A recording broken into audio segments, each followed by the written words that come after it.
সেইভাবে এখনকার রাষ্ট্র চলবে?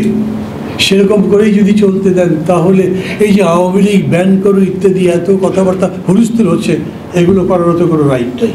পলিটিক্যাল পার্টি থাকতেই পারে, ওটা জাতিসংঘ বলুক কি না বলুক, আমাদের বিবেক কি বলে, আমাদের নীতি কি বলে। ওই কারণেই যখন আপনি গণমাধ্যমের নীতি করতে যাচ্ছেন তখনও এই প্রশ্নগুলো আমি মনে করি আসা দরকার। গত 53-54 বছরের মধ্যে বর্তমানে যে সরকার ক্ষমতায় আছে এর মতো গণমাধ্যমের প্রতি উদার দৃষ্টিভঙ্গি সম্পন্ন কোনো সরকার আসেনি। আগামীতে আসবে কি না জানি না। মতি ভাই অবশ্য ফখরুল ভাইকে প্রশ্ন করেছেন, ফখরুল ভাই জবাব দেবেন, কিন্তু আমি মনে করি ফখরুল ভাইরাই ক্ষমতায় যাক, যারাই যাক, আমি তো যাব না, আমার জবাব দেওয়ার দরকার নেই। এখন যারাই যাবেন তারা বলবেন তারা এই নীতিটাকে কীরকম করে প্রণয়ন করবেন, কীরকম করে বাস্তবায়ন করবেন।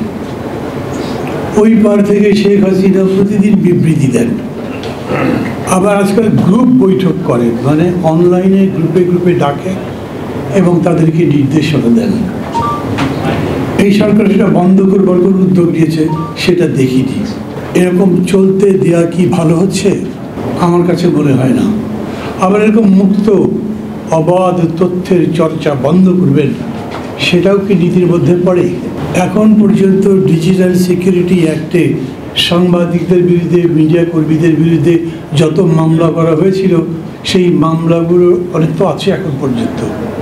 আচ্ছা, ডক্টর ইউনূসের মতো মানুষ যিনি বলেন তোমরা প্রাণ ভরে সমালোচনা করে, এমনকি আমারও সমালোচনা করতে পারো, উনি এই মামলাগুলো তুলল না কেন?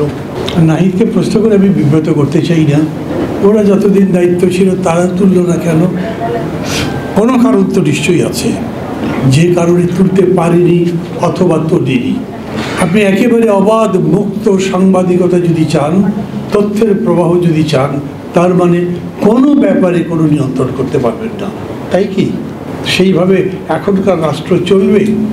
সেরকম করেই যদি চলতে দেন তাহলে এই যে আওয়ামী লীগ ব্যান করো ইত্যাদি এত কথাবার্তা হুলস্থুল হচ্ছে, এগুলো করার তো কোনো রাইট নাই। পলিটিক্যাল পার্টি থাকতেই পারে, ওটা জাতিসংঘ বলুক কি না বলুক, আমাদের বিবেক কি বলে, আমাদের নীতি কি বলে। ওই কারণেই যখন আপনি গণমাধ্যমের নীতি করতে যাচ্ছেন তখনও এই প্রশ্নগুলো আমি মনে করি আসা দরকার। আমি এডিটার্স কাউন্সিলকে এই জন্য ধন্যবাদ দিই, এবং বিশেষ করে মতি ভাই খুব কম কথা বলেন। এমনিতে যখন অনুষ্ঠান করেন, টক শো করেন, তখনও তো কথাই বলতে চায় না। এখন উনি কথা বলতে চাননির মধ্যেও বলেছেন, ফখরুল ভাই কী করবেন বলেন তো ক্ষমতায় গেলে। এটা একটা হিউজ কোয়েশ্চেন, পুরা দেশের মানুষের মধ্যে প্রশ্ন। এই সরকারটা যাবে, তারপরে বিএনপি এসে আবার আগের মতো করবে না, বাড়াবাড়ি করবে, যা যা করছে বাবা এটাই তো দেখছি, পরে যেন কি হয়। They have to answer.